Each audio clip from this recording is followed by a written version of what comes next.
പോട്ട ധന്യ ആശുപത്രിയുടെ ചികിത്സാ പിഴവിനെതിരെ വിമുക്ത ഭടൻ ആശുപത്രിക്ക് മുൻപിൽ സത്യാഗ്രഹം ആരംഭിച്ചു. വിആർപുരം സ്വദേശി ആച്ചാണ്ട് വീട്ടിൽ സെബാസ്റ്റ്യനാണ് നീതിക്കായി ആശുപത്രിയുടെ മുൻപിൽ പ്രതിഷേധവുമായി രംഗത്ത് വന്നിരിക്കുന്നത്. ഏകദേശം 2 വർഷം മുൻപ് ചാലക്കുടി ഹൈസ്കൂൾ ഗ്രൌണ്ടിൽ ഫുട്ബോൾ കളിച്ചപ്പോൾ കാലിനുണ്ടായ ചെറിയ പരിക്കിനായി പോട്ട ധന്യ ആശുപത്രിയിൽ ചികിത്സ തേടി. എല്ലുരോഗ വിദഗ്ധന്റെ നേതൃത്വത്തിൽ കീഹോൾ ശസ്ത്രക്രിയയിലാണ് പിഴവ് സംഭവിച്ചത്.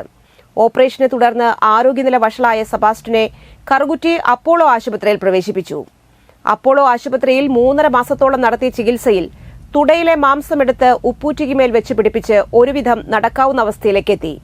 ഇതിനിടയിൽ ചികിത്സയ്ക്കായി ഉണ്ടായിരുന്ന വീട് വിൽക്കേണ്ടി വന്നു. ഇപ്പോൾ വാടക വീട്ടിലാണ് താമസം.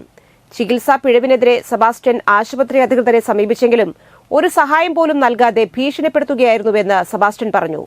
22 വർഷക്കാലം CRPF-ൽ നാടിന്റെ കാവൽക്കാരനായിരുന്ന വ്യക്തിക്കാണ് ഇപ്പോൾ കയറിക്കിടക്കാൻ ഒരിടമില്ലാതെ സുഖമില്ലാത്ത ഭാര്യയുമായി വാടക വീട്ടിൽ താമസിക്കുന്നത്. ആശുപത്രിയിലെ ചികിത്സയിലുണ്ടായ പിഴവിനെ തുടർന്ന് കാൽ പഴുത്ത് വലിയ വ്രണമാവുകയായിരുന്നു. നിരവധി ഓപ്പറേഷനുകൾ നടത്തുകയും തുടയിലെ മാംസമെല്ലാം എടുത്ത് കാലിൽ വെച്ച് പിടിപ്പിച്ചാണ് നടക്കാൻ സാധിക്കുന്ന തരത്തിലാക്കിയത്.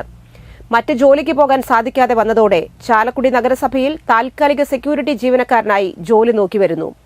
ചികിത്സാ പിഴവ് സംഭവിച്ച പോട്ട ധന്യ ആശുപത്രിക്കെതിരെ കേസെടുത്ത് മതിയായ നഷ്ടപരിഹാരം ലഭിക്കാൻ വേണ്ട നടപടി സ്വീകരിക്കണമെന്നാവശ്യപ്പെട്ട് കേന്ദ്ര പ്രതിരോധ മന്ത്രി രാജ്നാഥ് സിംഗ് അടക്കമുള്ളവർക്ക് പരാതി നൽകിയിട്ടുണ്ടെന്ന് സെബാസ്റ്റ്യൻ പറഞ്ഞു.